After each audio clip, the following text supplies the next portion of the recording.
நம்ம திமுக காரங்க உடன்பிறப்புகள்லாம் வெவ்வேறு இடத்துல இருக்கிறோம்.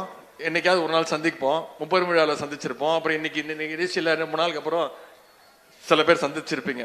ஒரு மாசம் கழிச்சு 2 மாசம் கழிச்சு சந்திச்சிருப்பீங்க. என்ன பேசிப்போம்? என்னப்பா நல்லா இருக்கியா? வீட்டில எல்லாம் நல்லா இருக்காங்களா? பசங்க நல்லா படிக்கிறாங்களா? இன்னைக்கு தலைவர் அறிக்கை பார்த்தியா? இன்னைக்கு கூட்டத்துக்கு போறியா?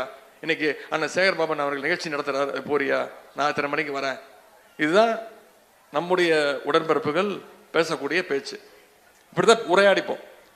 இதே 2 அதிமுக காரன் ரொம்ப நாளுக்கு அப்புறம் சந்திச்சான்னா என்ன பேசுவான்னு நீங்க யோசிச்சு பாருங்க. பேசிக்கவே மாட்டான்.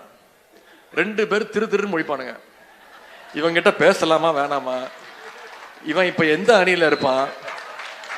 இவன் போன வாரம் வரைக்கும் அந்த அணியில இருந்தா இவன் நம்மளை காலை வாரி விட்டுருவான். அதுக்கு முன்னாடி நாம அவன் காலை வாரி விடணும். கரெக்டா இல்லையா?